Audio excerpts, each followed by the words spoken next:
weapons expert for motion picture and television.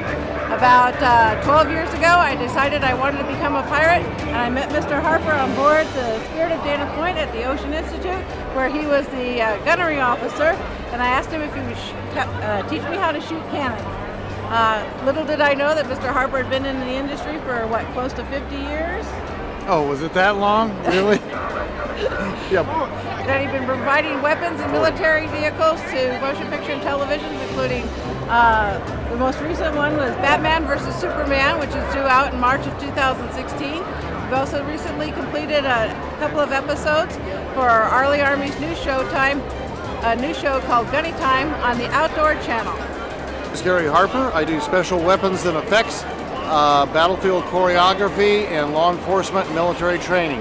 What I specialize in is taking original, real weapons, making them function on camera for acting purposes, whether it's firing blanks or the look of what it's doing.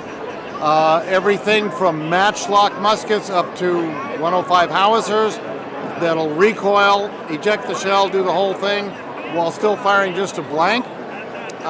We have all of this stuff in-house. We own it.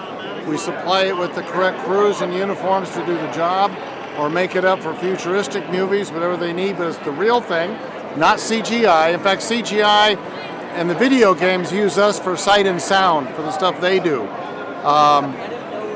There's that one game, Medal of Honor series. I did all the vehicle gun sounds and filming that they did to be able to make their graphics look authentic. Everything we have here was used in one production or another. This motorcycle and sidecar with this MG-34 machine gun, World War II German, was used in the, what Tori was talking about, the Gunny Time episode. He aired this coming Wednesday. The 50 caliber machine gun and its mount in that configuration was used in the movie Showtime in the gun show scene with Eddie Murphy and Robert De Niro. The Gatling gun over here to the left, I built the carriages and limbers for the movie Last Samurai. This was the Gatling gun that was used for the prototype to make their reproduction Gatling guns, which I was sent to manage for them, actually repair. They didn't shoot when they got them, in New Zealand for a month. So I ended up being on film in that movie, shooting Tom Cruise near the end of the movie. Awesome. So you're a prop guy? No. Props are people that handle other people's stuff, take to and from actors.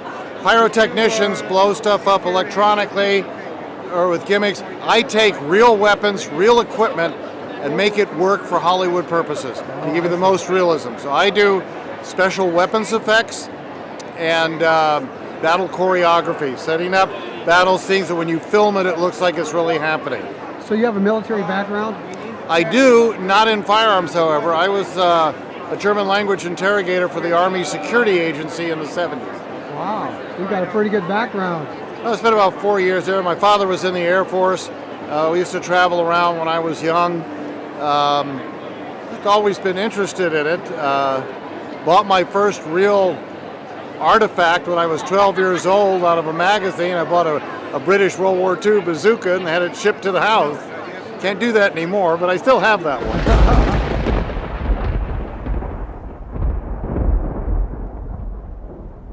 What I do at the Comic-Con here is trying to give people a chance to talk to me about what they see on TV. I get the ideas from them of what they're looking at, how it affects them.